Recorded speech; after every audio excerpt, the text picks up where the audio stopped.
citoyens du monde, bonjour. Google est devenu une véritable menace pour notre vie privée et nos libertés.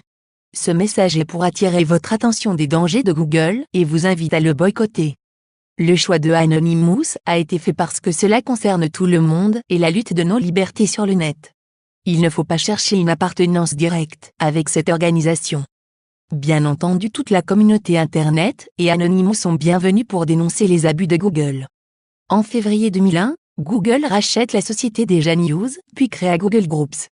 Google Group est un service de groupe de discussion proposé par Google et qui permet d'accéder notamment aux services de messages Usenet. Son archive contient plus d'1 milliard de messages consultables depuis 1981. Créé en 1995, par Steve Madder à Austin en Texas, Déjà News Research Service archivait les messages postés vers les groupes de discussion Usenet. En réalité, les messages postés ne subsistaient pas. Au bout de quelques semaines, ils étaient supprimés. De quoi rassurer les internautes. Mais fondé en 1995, Déjà News collectait et archivait les messages des internautes à leurs insus, sans leurs autorisations expresses. Google a donc fait l'acquisition d'une base de données de messages volés à leurs auteurs. Par ailleurs, sans l'avis des intéressés, Google s'est permis de les référencer dans son moteur de recherche et de les publier publiquement. Des messages naïvement postés par des internautes il y a 10, 20 à 10 ans refont surface, menaçant la vie privée jusqu'à mettre en danger la vie sociale et professionnelle. Obligeant certains à changer de nom, de numéro de téléphone, d'adresse mail et l'adresse de leur lieu d'habitation. Cela parce que dans certains cas Google refuse de supprimer des messages en ligne. Dans Google Group.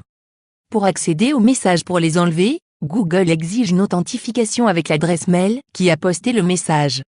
Or à l'exemple des utilisateurs en France, les sociétés Neuf Online, Wanadoo et d'autres par exemple n'existant plus, cela n'est pas possible.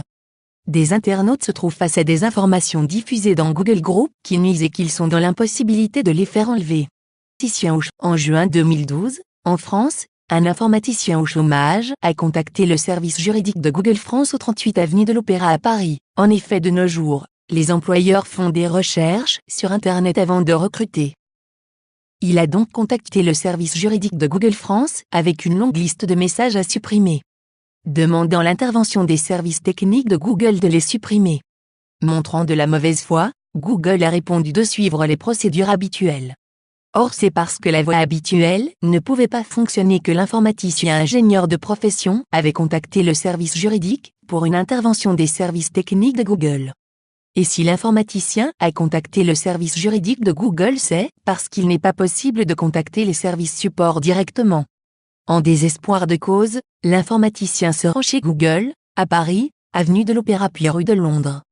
L'informaticien se voit refuser les accès dans les locaux par les services de sécurité de Google exigeant l'envoi d'un courrier.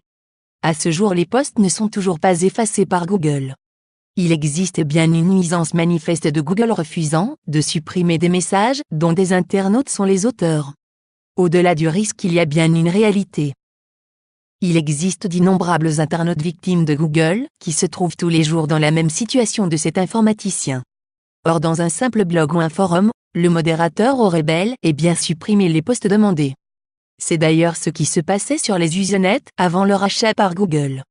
Nous vous recommandons donc de ne pas utiliser les services de Google.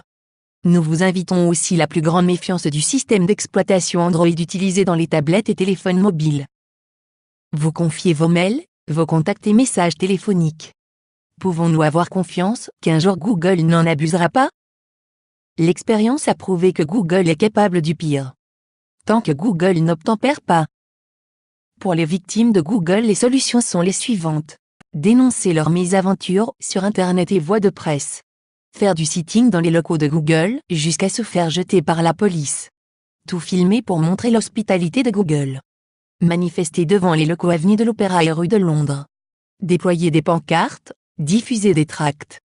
Dans tous les cas, être courtois, pacifiste et non violent.